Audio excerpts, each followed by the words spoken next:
ପିଲାମାନେ ଗୋଟେ ସୁନ୍ଦର ପ୍ରଶ୍ନ ଅଛି, ଯେଉଁ ପ୍ରଶ୍ନର ସଂଖ୍ୟା କେତେ କହିନାହିଁ, କିନ୍ତୁ ଖାଲି ଗୋଟେ ଧାରା କହିଛି।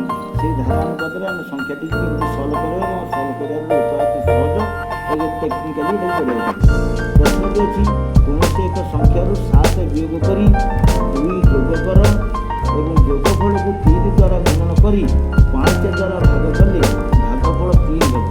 ସେ ସଂଖ୍ୟାଟି କେତେ? ଏମିତି ଭାବିଲା ବେଳକୁ ମୁଣ୍ଡ ଘାଇଲା ହେଇଯାଉଛି, କିନ୍ତୁ ଆମେ ତାକୁ କ'ଣ ସୁନ୍ଦର ଉପାୟରେ କରିବା। ଦେଖିବା ଏଇ ଗଣିତଟିକୁ ଶେଷ ଆଡ଼ୁ କରିବାକୁ ପଡ଼ିବ। ଭାଗଫଳ ଲାଷ୍ଟକୁ ଅଛି କେତେ? 3 ଅଛି। ଏବଂ ସେ କ'ଣ କହିଛି? କେତେରେ ହରିଲେ 3 ହେବ? 5 ଦ୍ୱାରା ଭାଗ କଲେ 3 ହେବ।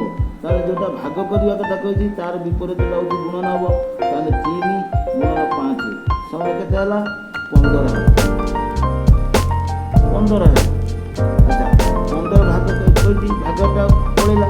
ତାପରେ 5 ଦ୍ୱାରା ସେ କହିଛି ଭାଗ କଲେ 15 ହେଇଛି। ଗୁଣନ କରତେ କେତେରେ କହିଛି?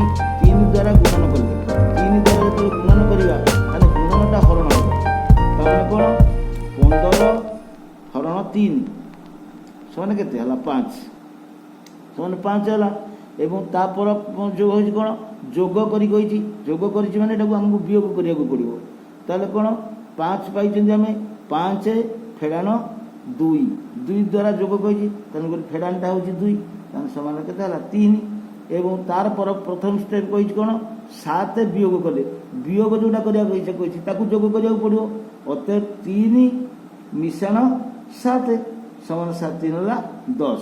ଏଇଟା ହେଲା ଉତ୍ତର। ଅତଏବ ଆମ ସଂଖ୍ୟାଟି ପାଇଲେ ସେ ସଂଖ୍ୟାଟି ହେଉଛି